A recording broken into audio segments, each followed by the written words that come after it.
George Bush has traveled over 1 million miles as vice president. He's been out of the country for more than 170 days, attending funerals and meeting foreign leaders.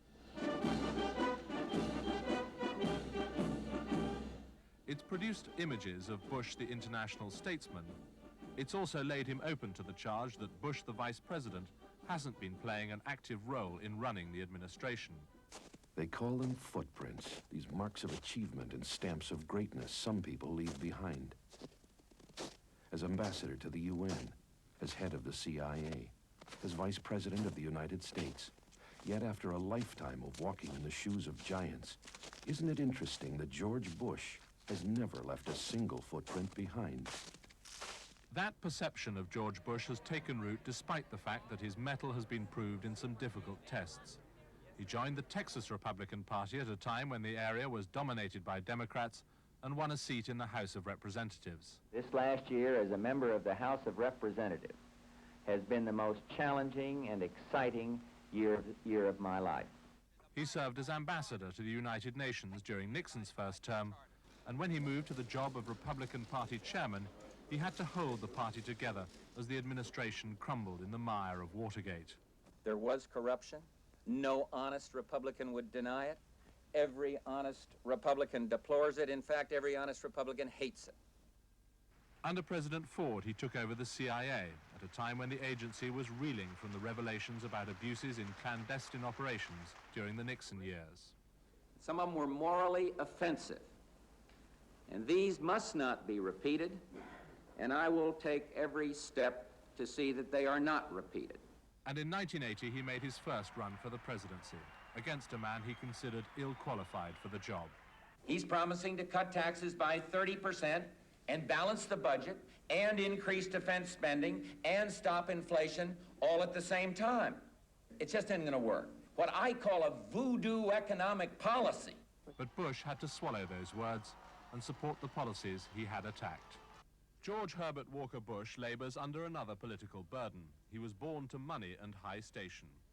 The home movies taken when he was a young man suggest he enjoyed a family life of ease and comfort. The traditions of his aristocratic New England background sent him to private school, then to Yale University. The young Bush sought to make it on his own in the tough world of the Texas oil business, but he never lost the upper-class mannerisms that have earned him the epithet preppy.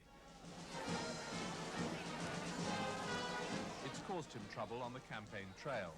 In Iowa, for example, a state that was devastated by America's farm crisis, he said he did badly in a pre-caucus vote because his supporters were busy attending their daughters' debutante dances and playing golf. And when he tries to talk the language of the common man, he often gets into deeper trouble, as he did when he joked with longshoremen the day after his debate with Geraldine Ferraro in the last campaign. Trying to kick a little ass last night. Oh, God, he hurt me. To win the presidency, a Republican candidate has to not only get the core Republican votes in this country, he has to be able to reach out to the voters that Ronald Reagan was able to attract in both 1980 and 1984. Those voters tend to be Catholic, ethnic, working people. George Bush, not his fault, has a cultural difficulty in communicating with and attracting those voters. Bush has a distinguished war record. He was the Navy's youngest pilot, flying bombing missions over Japan at 19. And he was rescued by an American submarine after being shot down over the Pacific. But that doesn't save him from another image problem, the charge that he's a wimp. I think that is pure hogwash, baloney. What do they mean, a wimp? Peter Roussel, who worked for Bush for some 20 years, says the vice president once saved his life. They were flying in a small plane at 4,000 feet when the door blew open. I kind of froze, and the pilot was sitting there. The plane started getting out of control. Bush leaned up over the front seat with the pilot, helped him pull the throttles back, feathered the engines. He'd been a pilot himself. He understood what was happening. He then helped me to finally pull that door shut so that it didn't come off its hinges and hit the propeller and take us down. But he showed great coolness. The 7 years Bush has spent loyally serving Ronald Reagan paid off during the primary campaign. But as he squares up for the general election, he's finding that the Reagan legacy is a mixed blessing because it brings some unwanted baggage. There are the problems of the Attorney General, Edwin Meese, which keeps the so-called sleaze factor in the public eye. There are the lingering questions about the role the Vice President played in the Iran-Contra affair. Most recently, the embarrassment associated with the administration's dealings with Panama's General Noriega.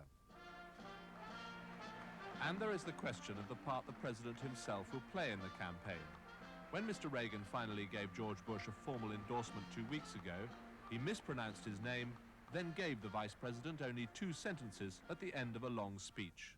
My candidate is a former member of Congress, ambassador to China, ambassador to the United Nations, director of the CIA, and national chairman of the Republican Party. I'm going to work as hard as I can to make Vice President George Bush the next President of the United States. That revived memories of the last time a Vice President sought to succeed a popular Republican president. Eisenhower's lukewarm endorsement of Richard Nixon left a lasting impression. Many people have mistakenly thought that I had never liked or supported or really believed in Nixon. Now this is a mere misapprehension. And Eisenhower himself reflected the same ambivalence toward Nixon then that the public felt. That came through in the campaign despite the endorsement, and that probably in the long run was one of those factors that kept Nixon from beating Kennedy in the '60 campaign. An endorsement will not do much for a vice president by a sitting president. What will hurt is if it becomes clear to the public at large that the president doesn't think much of his vice president. What it all comes down to, after all the shouting and the cheers, is the man at that desk. And who should sit at that desk? I am that man.